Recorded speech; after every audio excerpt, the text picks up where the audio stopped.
내가 너희를 시게 하리라는 제목으로 하나님 말씀 증거하겠습니다. 오늘은 지난 시간에 이어서 마태복음 11장 10절 말씀부터 보도록 하겠습니다. 마태복음 11장 10절부터 보겠습니다. 이 세례 요한은 예수님의 오실 길을 예배하다가 지금은 감옥에 갇혀 있는 상태입니다. 이제 유대인들은 세례 요한을 한물간 선지장도로 생각하고 있는데요. 한때는 대단한 인기를 누리고 많은 영향을 미쳤으나 지금은 감옥에 갇혀 있는 힘없는 선지자로 보고 있습니다. 자, 그때 이제 예수님께서 세례 요한에 대해서 말씀하고 계십니다. 마태복음 11장 10절 말씀 보시겠습니다. 마태복음 11장 10절입니다. 기록된 바 보라, 내가 내 사자를 내 앞에 보내노니 그가 내 길을 내 앞에 준비하리라 하신 것이 이 사람에 대한 말씀이니라. 세례 요한은 자기 마음대로 온 것도 아니고 또 그가 무엇인가 부족해서 인기가 떨어지고 감옥에 갇힌 것이 아니라는 겁니다. 세례 요한은 단순한 선지자가 아니라 구약 성경에 예고된 선지자였습니다. 자, 여기서 기록된 바라는 것은 이미 구약 성경에 예고되어 있었다는 겁니다.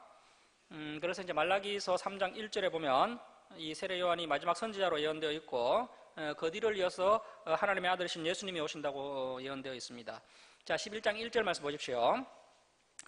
내가 진실로 너희에게 말하노니 여자가 낳은 자 중에 세례 요한보다 큰 이가 일어남이 없도다. 예수님께서 세례 요한에게 하실 수 있는 최고의 칭찬을 하시는데요. 지난번에 제가 한번 말씀드린 것처럼 이 세례 요한은 다른 것 한 것이 없습니다. 세례 요한은 한 번도 놀라운 이적과 기적을 일으킨 적이 없습니다. 자, 그럼에도 불구하고 세례 요한이 가장 위대한 선지자가 될 수 있었던 이유는 첫 번째, 세례 요한은 하나님의 말씀을 목숨 걸고 정직하게 전구했기 때문입니다. 그래서 오늘날 목회자들도 하나님 앞에서 인정을 받으려면 하나님의 말씀을 목숨 걸고 정직하게 해쳐야 됩니다. 자, 그리고 두 번째, 세례 요한이 위대한 선지자가 될 수 있었던 이유는 이 세례 요한의 설교를 듣고 백성들이 반응을 했다는 겁니다. 자, 그래서 많은 사람들이 세례 요한의 설교를 듣고 죄를 깨닫고 회개하는 역사가 일어나게 됩니다. 그래서 이제 우리 교회 가운데서도 하나님의 말씀이 선포될 때 우리의 죄를 깨닫고 회개의 역사가 일어난다면 우리 교회도 지금 놀라운 역사가 일어나고 있는 겁니다. 지금까지 그 어떤 구약의 선지자들도 이 세례 요한처럼 백성들이 죄를 깨닫게 하고 회개의 역사가 일어나도록 했던 그런 선지자가 단 한 명도 없었습니다. 자, 그런데 이 세례 요한이 그것을 해낸 겁니다. 자, 그래서 세례 요한은 여자가 낳은 자 중에 가장 큰 자가 된 겁니다.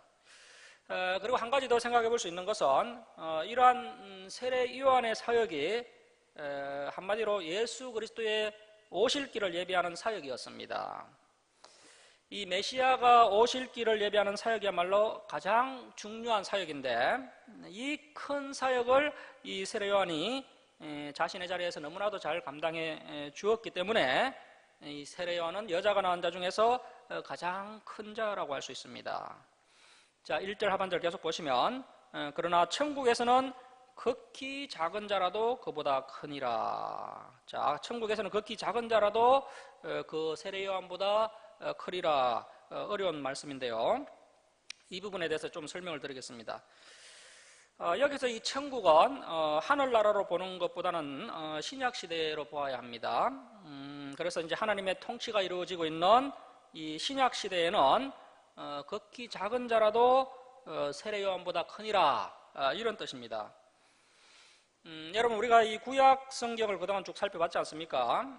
이 구약 시대가 언제까지가 구약 시대냐 하면요, 세례 요한 때까지가 구약 시대라고 할 수 있습니다. 다시 말하면 세례 요한 때까지가 옛 언약의 시대라고 할 수가 있습니다. 그래서 세례 요한이 구약의 마지막 선지자가 됩니다. 세례 요한이 옛 언약의 문을 마지막으로 닫은 구약의 마지막 선지자가 되겠습니다. 그러니까 세례 요한 다음에는 더 이상 선지자가 일어날 수가 없습니다. 오늘날 선지자 학교다 예언자 학교다 하면서 자꾸 생겨나고 있는데요. 다 엉터리입니다. 세례 요한 이후부터는 더 이상의 선지자는 없습니다. 자, 그런데 이 마지막 선지자 이 세례 요한이 가장 위대한 선지자라는 겁니다. 지금까지 수많은 선지자들이 있었지만 그 중에서 마지막으로 이 구약의 문을 닫은 이 세례 요한이 가장 위대한 선지자라고 예수님께서 지금 말씀하고 계십니다. 자, 그리고 이제 예수님께서 오심으로 이제 옛 언약의 시대가 문을 닫고 이제 새 언약의 시대가 도래하게 됩니다. 이 새 언약의 시대는 예수 그리스도의 피로 맺어진 언약의 시대입니다. 이 새 언약을 줄여서 신약이라고 이야기합니다. 신약. 자, 이렇게 이제 신약의 시대가 열리게 되고요. 이 신약의 시대는 또 교회의 시대다라고 말할 수가 있겠습니다. 자, 그래서 이 구약의 마지막 선지자 역할을 감당한 이 세례 요한을 예수님께서 평가하시기를 여자가 낳은 자 중에 세례 요한보다 큰 자가 없다고 평가하셨습니다. 자, 그런데 이제 예수님이 이 땅에 오심으로 인해서 새로운 시대가 열렸습니다. 과거와는 비교되지 않는 놀라운 새로운 시대가 열렸습니다. 자, 그래서 세례 요한이 위대한 선지자가 분명하긴 하지만 그 세례 요한은 한계가 있다는 겁니다. 이 세례 요한은 오늘날 우리가 알고 있는 이 놀라운 복음의 비밀을 알지 못했습니다. 예수 그리스도의 십자가가 무엇을 의미하는 것이며 그분의 부활하심과 성천하심이 우리에게 어떤 의미를 가져다 주는지를 알지 못했습니다. 또 예수님께서 다시 심판주로 오시게 될 것인데 그 재림의 역사가 어떻게 이루어질 것인지를 몰랐습니다. 자, 심지어 성령님이 어떤 분인지도 이 세례 요한은 몰랐습니다. 더욱이 하나님의 이 궁극적인 목적, 이 교회에 대해서도 전혀 알지 못한 상태에서 세례 요한은 자신의 사역을 마치고 죽임을 당하고 말았던 겁니다. 하지만 이후에 이제 12사도와 500명의 제자들에게 이 놀라운 계시가 열리면서 이제 그들이 이 복음에 대해서 깨닫게 됩니다. 자, 그래서 신약 시대에는 세례 요한보다 훨씬 더 위대한 사역자들이 이제 일어나게 되는데요. 그들이 바로 12사도들과 또 주님의 제자들입니다. 자, 그래서 세례 요한 이후에 사도들과 예수님의 제자들이 훨씬 더 고차원적이고 중요한 사역들을 감당해내는 것을 우리가 이제 초대교회 역사를 통해서 볼 수가 있습니다. 자, 하지만 당시 이제 대부분의 사도들과 제자들 역시요, 신약 성경이 다 완성되지 않은 시대에 활동을 했습니다. 자, 그래서 이 신약 시대, 초대교회 시대, 이 사도들과 제자들 역시 이 신약의 계시를 부분적으로 알고 있었습니다. 지금 저와 여러분처럼 확실하게 이 신약 성경의 모든 말씀을 접하지는 못했습니다. 특히 이 계시의 마침표라고 할 수 있는 이 요한계시록은 아무도 몰랐습니다. 이 요한계시록은 요한 사도가 이제 90세가 넘어서 썼기 때문에 이때 이제 사도들은 다 순교를 했고 대부분의 그 제자들 역시 이 요한계시록을 접하지 못했던 겁니다. 자, 그래서 이제 궁극적 소망이라고 할 수 있는 이 요한계시록을 이 사도들과 대부분의 제자들은 알지 못하고 세상을 떠났습니다. 자, 그런데 놀랍게도 오늘날 저와 여러분의 두 손에 이 성경 66권이 주어지게 된 겁니다. 이것이 가장 놀라운 기적이라고 할 수 있습니다. 자, 그래서 우리는 이 세례 요한도 알지 못했고 또 사도들도 알지 못했고 또 초대교회 지도자들도 알지 못했던 이 놀라운 하나님의 비밀을 다 알게 된 것입니다. 그런데 안타까운 것은 이렇게 이제 성경 66권이 다 완성되었음에도 불구하고 이 말씀을 오늘날 교회 지도자들이 성도님들에게 제대로 가르치지 않음으로 인해서 대부분의 성도님들이 이 놀라운 진리를 깨닫지 못하고 있다는 겁니다. 자, 그래서 우리가 이렇게 성경 66권을 모두 다 살펴보아서 하나님의 진리의 말씀을 깨닫는 만큼 놀라운 일이 없습니다. 자, 그래서 우리가 이 악한 시대에 이 성경 말씀을 지키면서 또 이 진리를 따라 살아간다면 우리는 이 세례 요한보다 더 위대한 사람이 된다는 겁니다. 우리 주사랑교회를 통해서 세례 요한보다 그리고 초대교회 지도자들보다 더 위대한 주의 종들이 일어날 수 있기를 간절히 소망합니다. 자, 여러분, 우리에게는 이 살아 역동하는 놀라운 하나님의 말씀이 있기 때문에 비록 참 좁고 협착한 길이지만 우리가 이 말씀을 붙잡고 또 이 말씀을 지켜 행하면서 살아간다면 우리에게 놀라운 역사가 일어나게 될 것이고 또 하나님의 놀라운 상급을 받는 자들이 될 수 있습니다. 이 세례 요한은 비록 제한된 계시를 가지고도 그렇게 참 정직하게 충성되게 사역을 감당했고 결국 헤롯의 칼에 의해서 죽임을 당합니다. 자, 그렇다면 이 진리의 말씀, 이 성경 66권을 제대로 배우고 진리를 깨달았다고 자부하는 우리는 이제 어떻게 살아야 하겠습니까? 예수님께서 말씀하셨던 것처럼 자기 십자가를 지고 주님을 따라가야 됩니다. 다시 말하면 정말 목숨을 걸고 주님을 따라가야 한다는 겁니다. 목사만 목숨 걸면 되는 것이 아니고요. 성도들은 대충 따라가면 되는 것이 아니고 저와 여러분이 다 자기 십자가를 지고 주님을 따라가는 것이 마땅하고 합당하다는 겁니다. 자, 그래서 예수님께서 우리에게 분명하게 말씀하십니다. 이 신약의 성도들은 세례 요한보다 더 깊고 더 넓은 계시를 알고 있기 때문에 이 세례 요한보다 더 신실하게 더 충성되게 사역을 감당함이 마땅하다고 말씀하고 계십니다. 자, 이제 11장 12절 말씀 보시겠습니다. 자, 세례 요한 때부터 지금까지 천국은 침노를 당하나니 침노하는 자는 빼앗느니라. 이 세례 요한이 처음으로 회개하라, 천국이 가까이 왔느니라고 선포를 했습니다. 자, 그래서 세례 요한 때부터 이제 천국이 가까워지기 시작합니다. 세례 요한이 처음으로 천국 이야기를 합니다. 이 구약의 선지자들 중에서 천국 이야기를 한 선지자가 단 한 명도 없었습니다. 자, 그래서 세례 요한 때부터 이 천국에 관한 계시가 열렸다고 볼 수 있는데요. 자, 그래서 세례 요한 때부터 지금까지라고 되어 있지 않습니까? 이 당시요, 그 어느 지정된 시점을 이야기하는 것이 아니라요, 이 지금까지는 아직 완료되지 않은 상태에서의 지금입니다. 그러니까 이제 주님 오실 때까지 이 지금은 지속됩니다. 그래서 우리에게도 이 지금이 지금입니다. 자, 세례 요한 때부터 지금까지 천국은 침노를 당하나니. 그리고 여기서 이 침노라는 것은 헬라어로 이제 비아조라는 말을 쓰는데요. 침노하다라는 뜻도 있고 이것을 좀 의역을 하면, 쉽게 의역을 하면 뜨거운 열정이라고 할 수 있겠습니다. 자, 그래서 이 말씀을 듣고 있는 저와 여러분은 이제 중요한 자세를 가져야 하는데요. 그 자세가 뭐냐면 이 천국을 침노하는 자세. 즉 다시 말하면 뜨거운 열정을 가지고 신앙생활을 해야 한다는 겁니다. 자, 여러분, 우리의 신앙생활이라는 것이 마치 김 빠진 것처럼 맥 빠진 것처럼 그렇게 느슨하게 맥 없이 하는 것이 아닙니다. 그렇게 해서는 아무것도 안 됩니다. 반드시 불타는 열정, 뜨거운 열정을 가지고 신앙생활을 해야 한다는 것을 예수님께서 오늘 이 본문을 통해서 우리에게 분명하게 말씀하고 계십니다. 그러한 자들이 천국을 차지하게 된다는 겁니다. 불타는 열정, 신실하고 충성된 믿음이 우리에게 있을 때 이 천국에서 더 큰 상급을 받는 자들이 될 수가 있습니다. 자, 13절 말씀 보십시오.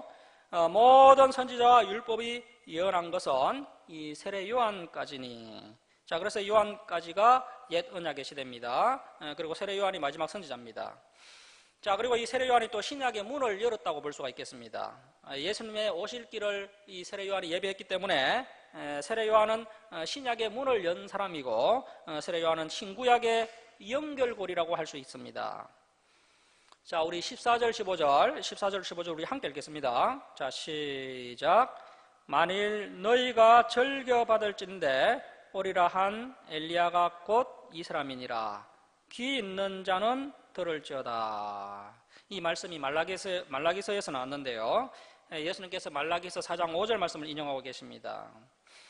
그래서 이제 우리가 이 구약 성경을 모르면요, 신약 성경도 제대로 이해할 수가 없습니다. 예수님께서도 이 구약 성경을 가지고 새 언약을 풀어가시는 것을 볼 수가 있습니다. 자, 16절 말씀 보십시오.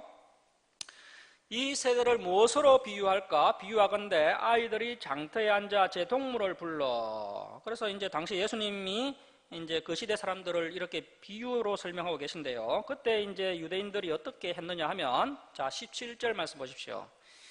이르되 우리가 너희를 향하여 피리를 부르도 너희가 춤추지 않고 우리가 슬피 울어도 너희가 가슴을 치지 아니하였다 한가 같도다. 자, 그래서 회개하라, 천국이 가까이 왔느니라 이렇게 외치면은 가슴을 치고 회개해야 됩니다. 자, 그런데 그때 유대인들이 그렇게 하지 않았다는 겁니다. 가난하고 소외된 정말 병든 사람들은 해결을 했지만 당시의 부자들, 당시의 기득권자들은 거의 다 이러한 반응을 보였다는 겁니다. 자, 18절 말씀입니다. 세례 요한이 와서 먹지도 않고 마시지도 아니하며 그들이 말하기를 귀신이 들렸다 하더니 인자는 와서 먹고 마시매. 그래서 이제 지금은 신랑 대신 예수님이 왔기 때문에 기뻐해야 할 때입니다. 자, 그래서 인자는 와서 먹고 마시매 말하기를 보라 먹기를 탐하고 포도주를 즐기는 사람이요 세리와 죄인의 친구로다 하니. 이 예수님의 별명이 죄인의 친구입니다.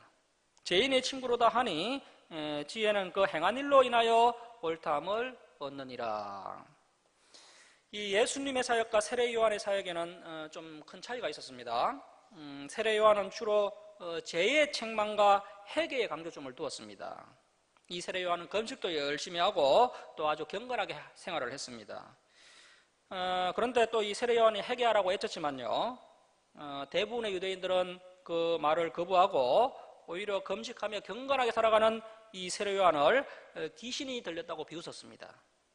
자, 그런데 예수님은 이 세례 요한에 비하면은 밝고 긍정적이며 현실적인 대안을 제시하는 그런 선지자처럼 보였던 겁니다. 자, 그런데 예수님의 단점은요, 경건하게 보이지 않았다는 겁니다. 예수님은 금식도 하지 않았으며 또 죄인들과 자주 교제를 나누었습니다. 죄인들과 식탁 교제를 나누며 그들에게 사랑을 전하고 이 천국 복음을 전하는 그 예수님의 모습을 보고는 이 사람들이 말하기를 먹기를 탐하고 포도주를 즐기는 사람이요 세리와 죄인의 친구로다 하면서 흉을 보았던 겁니다.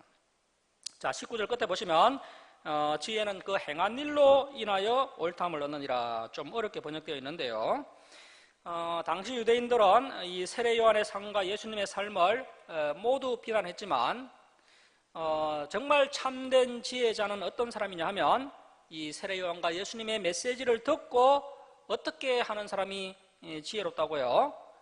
행하는 사람이 옳다고 인정을 받고 행하는 사람이 지혜로운 자라는 겁니다. 말씀을 듣고 행하지도 않을 뿐더러 오히려 진리를 선포하는 이 세례 요한과 예수님을 비방하는 자들은 결코 옳다함을 받을 수 없습니다. 그래서 오늘날도 마찬가지입니다. 우리가 이 말씀을 지켜 행한 일을 가지고 우리가 옳다함을 받아야 됩니다.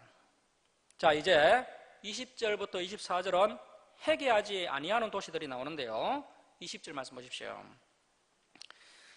예수께서 권능을 가장 많이 행하신 고을들이 회개하지 아니하므로 그때에 책망하시되 하 있을진저 고라시나. 자, 고라시나, 이게 이제 지명 이름인데요, 참 지도를 한번 띄워 보실까요? 예, 저기 보면 이제 고라신 찾으셨나요? 고라신이 지역 이름인데 이제 가버나움에서 약 3km 이쪽에 있는 성읍입니다. 이 고라신을 향해서 지금 예수님께서 경고하고 계십니다. 하 있을진저 고라시나, 하 있을진저 베세다야. 이 베세다는 이 갈릴리 호수 오른쪽에 있는 성읍입니다. 너희에게 행한 모든 권능을 두로와 시돈에서 행하였더라면. 이 두로와 시돈은 저 이쪽 팔레스타인 북쪽 지중해 해안가에 있는 성읍인데요, 이 두로와 시돈은 우리가 이제 구약 성경에서 살펴본 것처럼 이쪽은 이제 해상 무역이 많이 발달한 그런 도시입니다. 그래서 이제 해상 무역을 통해서 큰 부를 축적했던 그런 도시들입니다. 자, 그런데 이제 그들이 부자가 되면서요, 얼마나 참 교만하고 사치스러운지 그 예수님께서 책망을 하시는데요. 그래서 이제 우리가 구약 성경에서도 이제 두로와 시돈을 책망하는 장면들을 본 적이 있습니다. 특별히 이제 에스겔서 28장에 보시면요, 이 두로와 시돈의 교만이 마치 뭐와 같다고 말씀하고 계십니까? 마치 사탄과 같다. 그래서 너희가 과거에 그 사탄이 교만해서 하늘에서 쫓겨나서 심판받은 것처럼 너희도 나중에 심판받게 될 것이다. 그렇게 이제 경고하신 것을 우리가 에스겔서 28장에서 살펴보았습니다. 자, 그래서 이제 이 두로와 시돈이 이 말씀대로 이제 헬라의 알렉산더 대왕에 의해서 이제 심판받게 되는데요. 자, 그런데 현재 예수님께서 사역하고 계시는 이 고라신과 베세다가 이 두로와 시돈보다 더 교만하고 더 사치했다는 겁니다. 자, 계속 보시면 그래서 두로와 시돈에서 행하였더라면 그들이 벌써 베옷을 입고 죄에 앉아 회개하였으리라. 자, 22절 말씀입니다. 내가 너희에게 이르노니 심판날에 두로와 시돈이 너희보다 견디기 쉬우리라. 가버나움아 네가 하늘에까지 높아지겠느냐. 이 가버나움이 예수님의 그 선교 본부입니다. 당시 사람들은 뭐 메시아가 예루살렘에서 나오지 않겠나 이렇게 이제 기대를 했지만 역사는 변방에서 일어났습니다. 하나님의 역사가 갈릴리 나사렛부터 찬란하게 이제 빛을 비추기 시작하더니 예수님의 공생의 대부분을 이 갈릴리 지역, 그래서 이제 선교 전초 기지를 이 당시 중소도시인 이 가버나움에 마련하셨던 겁니다. 자, 그런데 문제는요, 이 가버나움이 자기들도 도시라고 교만한 겁니다.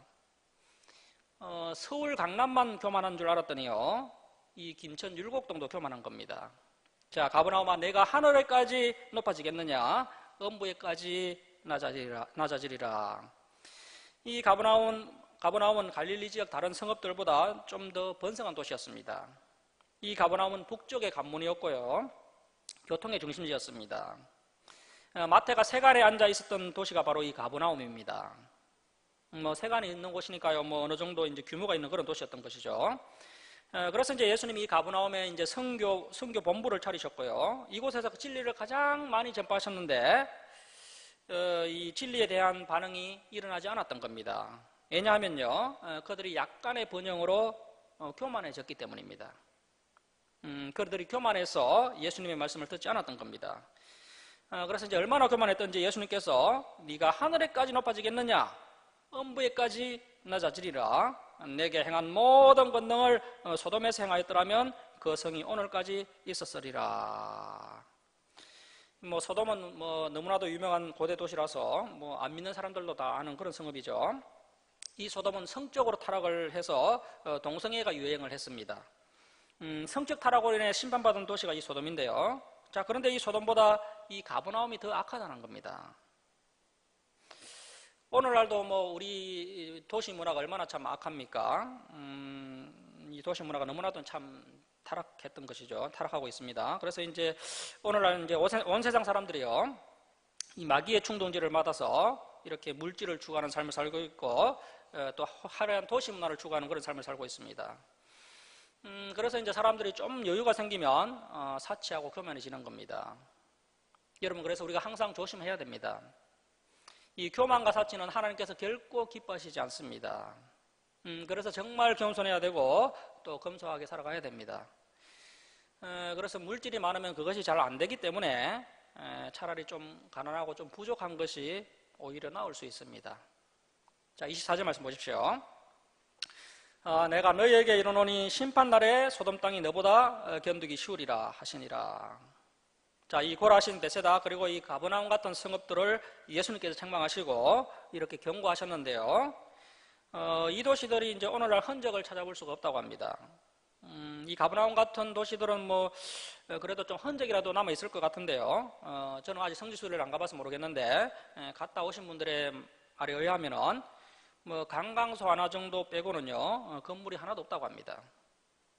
자, 그래서 예수님께서 말씀하신 것처럼 이러한 교만한 도시들이 이제 하나님의 엄중한 징계를 받게 되었던 겁니다. 자, 그래서 여러분, 우리가 도시 문화에 탐닉하면 안 되고요, 반드시 우리가 범사의 이 기독교적 가치관과 세계관을 가지고 우리가 살아가야 됩니다. 자, 이제 25절부터 30절까지는 수고하고 무거운 짐진 자들아 다 내게로 오라, 이렇게 말씀하고 계신데요. 자, 25절 말씀 보십시오. 그때 예수께서 대답하여 이르시되 천지의 주제이신 아버지여, 이것을 지혜롭고 설기 있는 자들. 자, 여기서 이 지혜롭고 설기 있는 자들은요, 세상에서 지혜 있고 설교로운 자들입니다. 대표적인 사람들이 뭐 서기관, 바리새인 같은 그런 기득권자들입니다. 자, 세상에서 지혜롭고 설기 있는 자들에게는 진리를 숨기시고, 이 어린아이들은 예수님을 따르고 있는 가난한 자들, 소외받은 자들, 약한 자들, 이런 사람들이 어린아이와 같은 자들입니다. 어린아이들에게는 나타내심을 감사하나이다, 올소이다, 이렇게 된 것이 아버지의 뜻이니이다. 자, 어린아이같이 겸손한 자들이 하나님의 뜻을 깨닫게 된다는 겁니다. 이것이 하나님 아버지의 뜻입니다. 그래도 이제 거룩한 부자들도 간혹 나타나긴 할 건데요. 하지만 대부분의 부자들은요, 교만해서 하나님의 뜻을 잘 깨닫지 못합니다. 자, 27절 말씀 보십시오. 내 아버지께서 모든 것을 내게 주셨으니 아버지 외에는 아들을 아는 자가 없고, 자, 그래서 아버지를 알아야 아들을 알 수 있습니다. 왜냐하면 아버지 외에는 아들을 아는 자가 없기 때문입니다. 자, 그래서 하나님을 알아야 예수님을 알 수가 있습니다. 하나님을 모르는데 예수님을 알 수가 없습니다. 자, 아들과 또 아들의 소원대로 계시를 받은 자 외에는 아버지를 아는 자가 없느니라. 자, 또 예수님을 알아야 하나님 아버지를 알 수가 있습니다. 자, 여러분, 과거에 우리 개혁주의 교회, 우리 같은 장로교회를 개혁주의 교회라고 하는데요. 우리 개혁주의 교회가 처음에는 하나님 말씀을 열심히 가르쳤습니다. 칼빈만 봐도요, 구약 성경을 한 줄도 빠짐없이 다 강의를 했습니다. 그렇게 강의해서 이제 그것을 엮어놓은 것이 이 칼빈 주석입니다. 자, 그런데 어떻게 된 것이요? 이 개혁주의를 추구하는 이 장로교회들이요, 이 구약 성경을 예사로 무시하는 겁니다. 자, 그래서 오늘날 이 기독교인들처럼 구약의 하나님을 모르면 신약의 예수님도 잘 알 수가 없습니다. 구약은 몰라도 우리가 신약은 좀 안다라고 하지만요, 사실은 아는 것이 아닙니다. 자, 그리고 이제 그런 분들과 한번 성경 공부를 함께 해보면요, 하나같이 하는 말이 있습니다. 그동안 자기가 알고 있던 하나님과 이 성경에 등장하는 하나님이 너무 다르다는 겁니다. 이 성경에 소개되고 있는 이 하나님을 너무나 싫어합니다. 자, 그러면요, 그동안 그 사람이 하나님을 믿었던 것이 아니고요, 미신을 믿은 겁니다. 자신이 상상한 하나님을 믿은 겁니다. 구약 성경을 보지 않았기 때문에 하나님도 모르는 것이고요, 하나님을 모르기 때문에 신약의 예수님도 제대로 알고 있었던 것이 아닙니다. 자, 그래서 반드시 구약의 하나님을 알아야 신약의 예수님도 알 수 있다는 겁니다. 자, 그리고 이제 두 번째는 오늘날 유대인들이 어떻게 행동하고 있습니까? 신약의 예수님은 몰라도 괜찮다. 우리가 예수님을 몰라도 하나님 아버지는 잘 안다. 이렇게 이야기하는데요. 하지만 유대인들이 구약은 잘 알고 있다 하지만 그들이 신약을 모르기 때문에요, 구약의 하나님도 제대로 아는 것이 아닙니다. 자, 그래서 결론은 구약의 성부 하나님, 또 신약의 성자 하나님, 그리고 그 이후에 등장하는 성령 하나님까지 이 삼위일체 하나님을 모두 다 알아야 하나님을 제대로 아는 것입니다. 자, 그리고 중요한 것은요, 순서대로 알아야 됩니다. 순서대로. 왜냐하면 그렇게 등장하셨기 때문에, 그렇게 성경에 등장하셨기 때문에 순서대로 알아야 됩니다. 그래서 우리가 성부 하나님을 가장 먼저 파악해야 되고요, 그 다음에 성자 하나님을 파악해야 되고, 마지막에 이제 성령 하나님을 파악해야 하나님에 대해서 가장 잘 알 수가 있습니다. 우리가 역사 공부를 하더라도요, 차례대로 공부해야 하는 것처럼 이 성경도 명백한 역사이기 때문에 우리가 이 성경을 제대로 알려면은 순서대로, 연대기 순서대로 하나님 아버지와 성자 예수님과 성령 하나님을 살펴봐야 됩니다. 자, 이제 28절은 오늘날 우리 성도님들이 좋아하는 말씀이 나오는데요. 수고하고 무거운 짐진 자들아, 다 내게로 오라. 내가 너희를 쉬게 하리라. 오늘날 이 사회가 얼마나 참 경쟁이 심하고 삶이 힘들고 정말 살기가 힘들고 참 피곤한 시대입니까? 그래서 오늘날 사람들이 참 쉬고 싶어 합니다. 너무 쉬고 싶어서 너희를 쉬게 하리라. 이 말씀에 꽂혀서 다른 구절은 보지 못합니다. 자, 그런데 우리가 이 말씀의 의미를 제대로 파악하려면요, 29절까지 봐야 됩니다. 자, 수고하고 무거운 짐진자들아 다 내게로 오라. 내가 너희를 쉬게 하리라. 이제 29절이 중요한데요. 나는 마음이 온유하고가 이제 헬라어로 프라이스인데, 프라이스는 온유한, 친절한, 인정이 많은 이런 뜻입니다. 나는 마음이 온유하고 겸손하니. 겸손은 타페이노스인데, 타페이노스는 몸과 마음이 낮은 이런 뜻입니다. 몸과 마음이 낮은. 자, 온유하고 겸손하니 나의 멍에를 메고 내게 배우라. 그리하면 너희 마음이 쉼을 얻으리니. 자, 그래서 28절의 끝에 너희를 쉬게 하리라. 29절 끝에 쉼을 얻으리니. 자, 그러면 어떻게 하면 쉼을 얻게 된다고요? 예수님은 마음이 온유하고 겸손하니 그 예수님의 멍에를 메고 예수님께 배우라. 그리하면 쉼을 얻으리라. 자, 여러분 그렇다면요, 29절에 등장하는 이 예수님의 멍에가 과연 뭘까요? 자, 성도가 져야 될 이 시대의 이 멍에가 뭘까요? 진리입니다. 진리.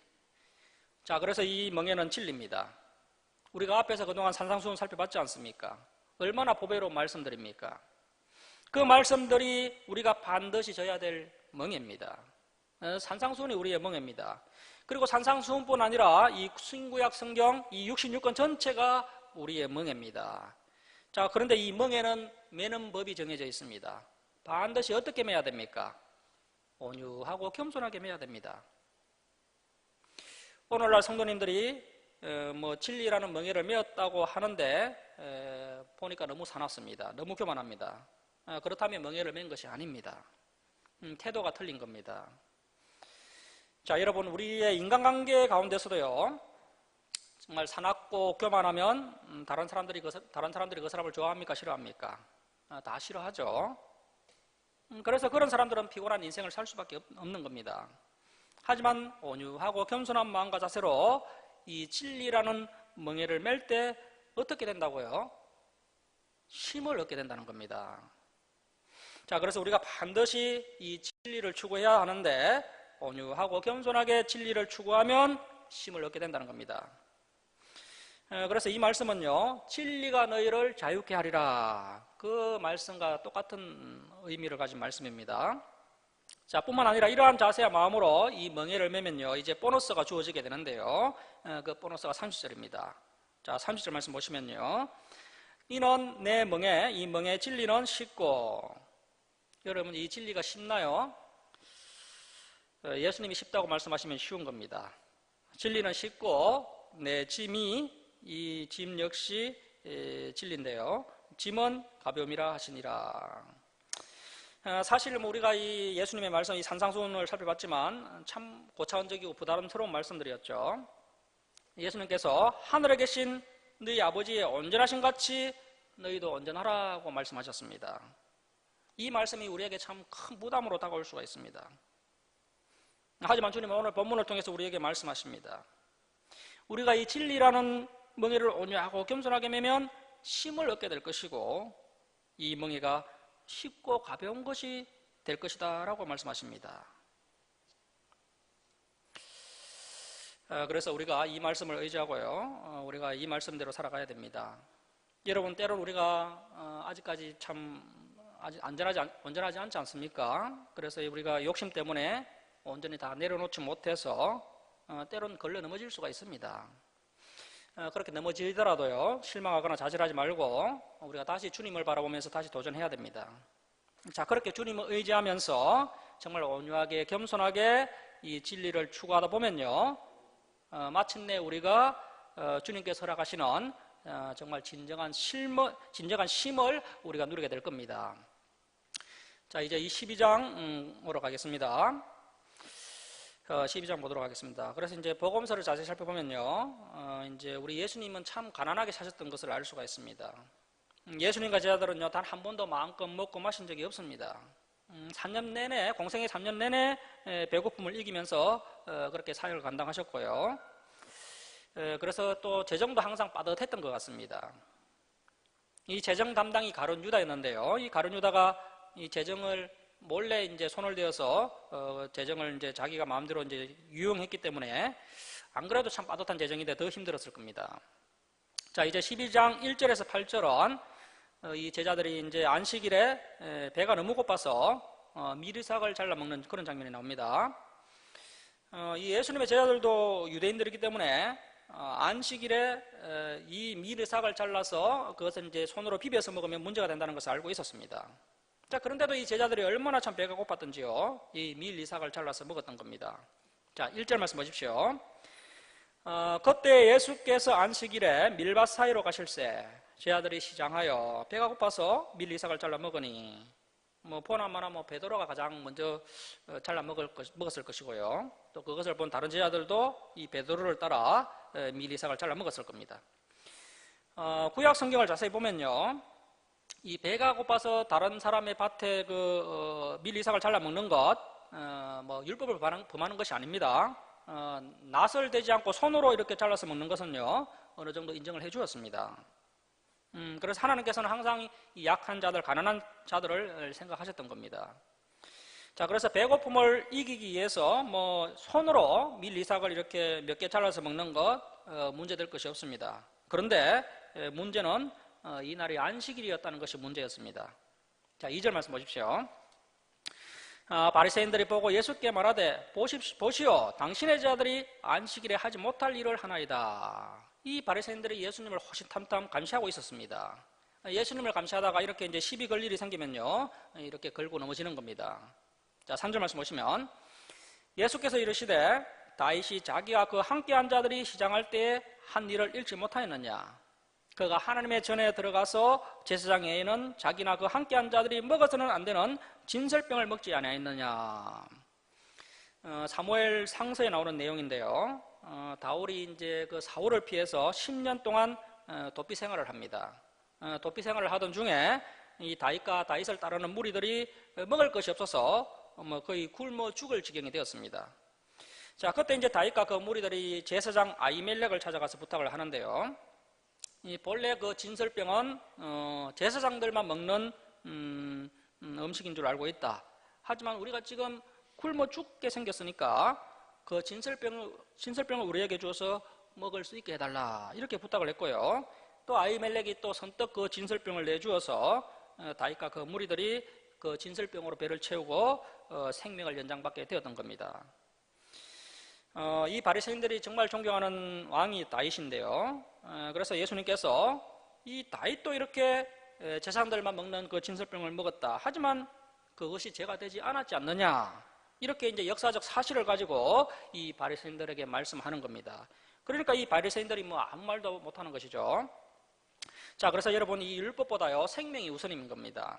생명이 달린 문제에 있어서 뭐 어떤 의식을 중요하게 여기거나 절차를 따지거나 할 것이 아닙니다. 자, 5절 말씀 보십시오. 또 안식일에 제사장들이 성전 안에서 안식을 범하여도 죄가 없음을 너희가 율법에서 읽지 못하였느냐. 이 제사장들은요, 안식일이 되면 오히려 더 바쁩니다. 일반 백성들은 뭐 안식일에 일을 하면 죄를 짓는 것이지만 이 제사장들은 안식일에 일을 해도 죄를 짓는 것이 아닙니다. 제사장은 이제 안식일에 성전에서 하나님을 섬기는 일을 해야 되기 때문에요, 이렇게 일을 해도 죄가 되지 않는다는 겁니다. 자, 그래서 안식일에 성전에서 제사장들이 제사를 드리기 위해서 이제 여러 가지 수종을 드는데, 그때 이제 그 제사법과 안식일법이 서로 충돌을 하는 것이죠. 그럴 때 이 상위법은 제사법인데요, 제사법이 우선입니다.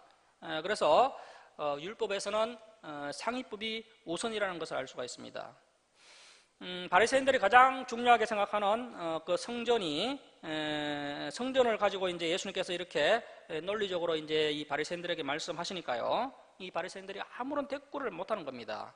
그리고 나서 이제 예수님께서 놀라운 선포를 하시는데요. 자, 6절 말씀 보십시오.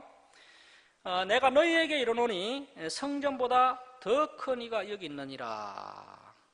자, 이런 이야기는 그 누구도 함부로 할 수 없는 이야기죠. 오직 하나님만이 하실 수 있는 말씀입니다.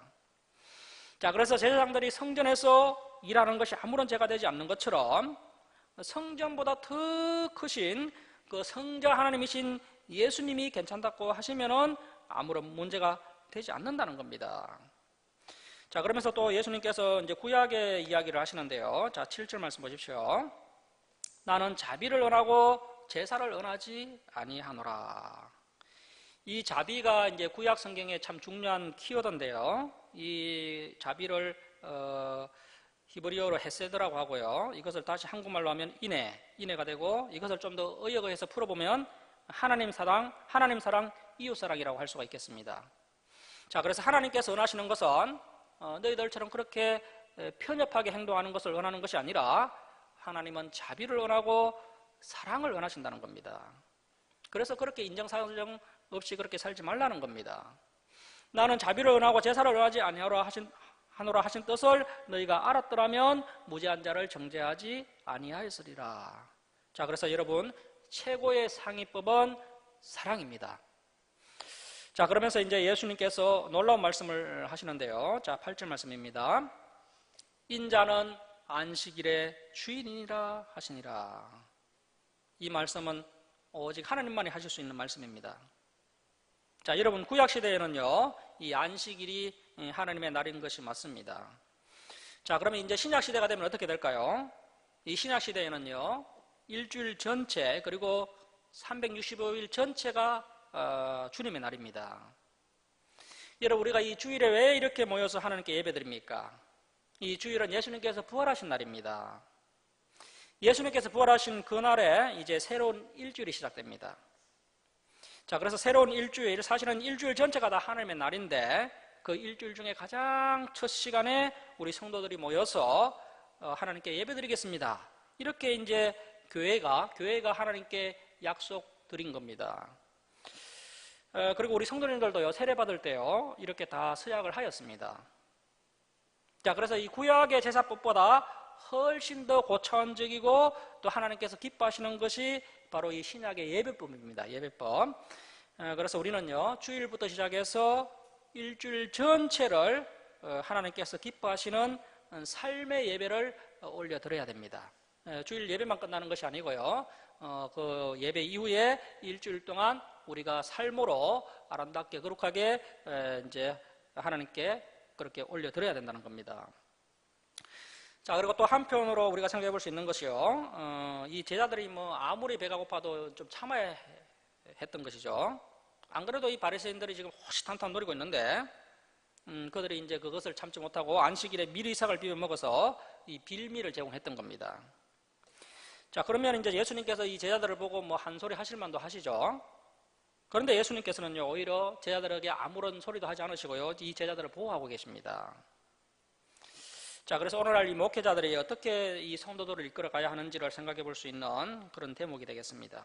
자, 그리고 이제 9절부터 21절까지는 안식일에 손 마른 자를 고치시는 이야기가 나옵니다. 자, 9절 말씀 보십시오. 거기에서 떠나 그들의 해당에 들어가시니 한쪽 손 마른 사람이 있는지라. 이 사람들은 바리새인들인데요. 바리새인들이 예수를 고발하려 하여 물어 이르되 안식일에 병 고치는 것이 옳으니까. 예수께서 이르시되 너희 중에 어떤 사람이 양 한 마리가 있어 안식일에 구덩이에 빠졌으면 끌어내지 않겠느냐? 사람이 양보다 얼마나 더 귀하냐? 그러므로 안식일에 선을 행하는 것이 옳으니라 하시고. 자, 그래서 율법보다 선이 우선이라는 겁니다. 자, 그래서 이제 앞에서 모두 4가지가 나왔었는데요. 첫 번째는 율법보다 생명이 우선이고요. 두 번째는 또 율법 중에서도 상위법이 우선입니다. 그리고 세 번째는 최고의 상위법이 바로 이 사랑이라는 겁니다. 네 번째는요 율법보다 선이 우선입니다.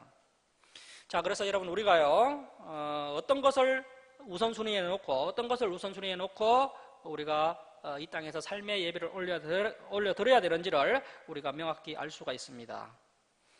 자, 우리 13절 말씀 우리 함께 읽겠습니다. 시작. 이에 그 사람에게 이르시되 손을 내밀라 하시니 그가 내밀매 다른 손과 같이 회복되어 성하더라. 자, 이 말씀도 이제 예수님의 지혜를 볼 수 있는 대목인데요. 보통 때는 예수님께서 뭐 쓰다듬기도 하시고 또 함부로 만지시기도 하시고 또 심지어 침을 뱉어서 진흙을 이겨서 그 진흙을 함부에 바르기도 하시고 이렇게 이제 병자를 고칠 때마다 다양한 방법으로 고치셨는데요. 자, 그런데 여기서는 이제 예수님께서 환자를 치료하실 때 손도 대지 않으시고 엄격으로 치료를 하셨습니다. 이 안식일에는요 어떤 치료 행위를 해야 이제 안식일을 범하는 것이 됩니다. 그래서 이제 치료할 때 구체적인 어떤 행동이 있어야 그것이 이제 안식일을 범하는 것이 되는데 예수님께서는 이 바리새인들의 지금 그들의 속을 다 예수님께서 내다보고 계시기 때문에요 엄격으로 병자를 치료하고 계십니다. 손만 내밀라고 해놓고요 엄격으로 치료해 버리시니까 뭐 분명히 병자가 치료되긴 했는데 이 안식일은 범하지 않은 것이 되는 겁니다. 자, 그래서 이 바리새인들이 이 사건을 계기로 인해서 이제 약이 바짝 올라서 예수님을 죽이려고 했습니다. 자, 14절 말씀입니다. 바리새인들이 나가서 어떻게 하여 예수를 죽일까 의논하거늘. 자, 여러분 우리가 신구약 종간사에서 살봤던 것처럼요 원래 이 바리새인들은 괜찮은 사람들이었습니다. 그들이 그 타락한 헬라 문화와 구별되어서 정말 거룩하게 다르게 살겠다고 뜻을 정해서 시작된 종파가 이 바리새파였습니다. 이 바리새인들이 오늘날로 이야기하면요, 정말 종교인들 중에 최고의 열심을 가진 그런 종교인들이라고 할 수 있는데요, 문제는 그들이 타락하니까 오히려 더 악하게 변하는 것을 볼 수가 있습니다.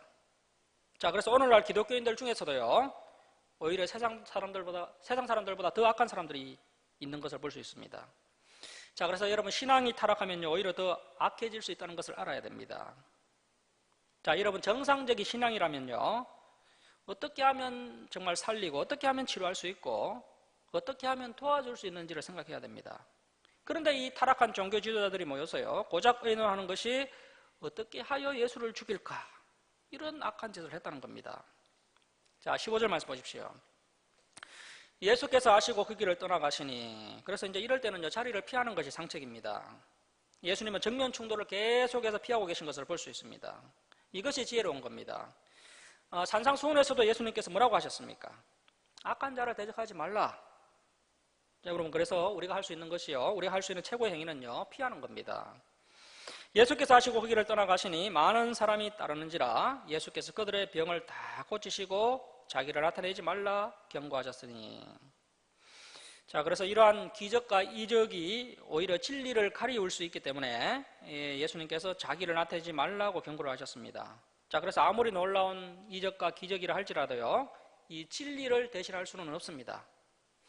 자, 그런데 오늘날 수많은 성도들이요, 이 이적과 기적을 찾아서 이리저리 헤매는 것을 볼 수가 있습니다. 진리는 오히려 하찮게 여기고 이적과 기적을 더 중요하게 여기고 그 이적과 기적을 더 우선시하는 것을 볼 수가 있습니다. 그것이 잘못된 신앙이라는 것을 빨리 깨달아야 하는데 깨닫는 것도 참 쉽지 않습니다. 깨닫는 것도 하나님의 은혜입니다. 자, 17절 말씀 보십시오. 이는 선지자 이사야를 통하여 말씀하신 바. 자, 이제 마태가 이사야서를 인용하고 있는데요, 이사야서 42장 1절에서 4절 말씀을 인용하고 있습니다. 18절부터 21절이 이사야서 42장 1절에서 4절 말씀을 인용하고 있는 겁니다. 자, 18절 말씀 보시겠습니다. 보라, 내가 택한 종 곧 내 마음에 기뻐하는 바 내가 사랑하는 자로다. 내가 내 영을 그에게 줄 터이니 그가 심판을 이방에 알게 하리라. 그는 메시아는 다투지 아니하며. 자, 여러분, 예수님은 다투지 않으셨기 때문에요, 우리도 다투면 안 됩니다. 두 번째, 덜레지도. 이 덜레지도가 어려운 단어인데요, 이 덜레지도가 헬라어로 크라우가조인데, 크라우가조는 크게 소리치다, 그런 뜻입니다. 크게 소리치다. 자, 그래서 메시아가 크게 소리치지 않았다는 겁니다. 오늘날 교회들이 너무 크게 소리칩니다. 하지만 예수님은 크게 소리치지 아니하리니 아무도 길에서 그 소리를 듣지 못하리라. 자, 이렇게 이사야가 예수 그리스도를 소개했는데요, 예수님께서 한마디로 조용하게 사역을 하셨다는 겁니다. 우리 주사랑교회가 이웃들에게 안 좋은 이야기를 듣지 않는 이유 중에 하나가요, 우리 주사랑교회가 조용하기 때문에 그렇습니다. 자, 그래서 여러분, 교회는 조용해야 됩니다. 조용하게 세상을 변화시켜야 됩니다.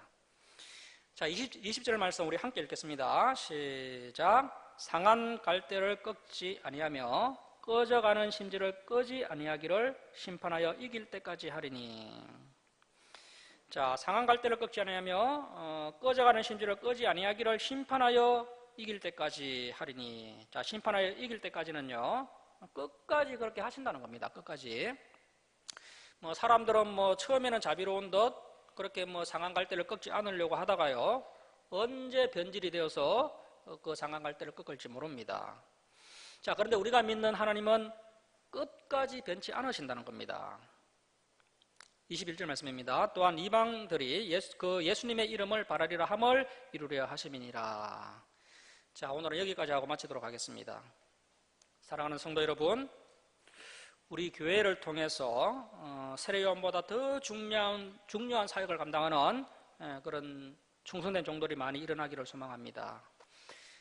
그리고 천국은 침노하는 자의 것임을 항상 기억하시기 바랍니다. 그리고 진리라는 멍에는 반드시 온유하고 겸손하게 메어야 한다는 겁니다. 그때 힘을 얻게 되고 그때 그 멍에가 쉽고 가벼운 것이 된다는 겁니다. 그리고 생명과 선이 우선이고 무엇보다도 사랑이 최고의 상위법입니다. 마지막으로 자기를 나타내거나 소리를 치거나 하지 말고 조용히 진리를 추구하는 저와 여러분이 될 수 있기를 주님의 이름으로 축원합니다.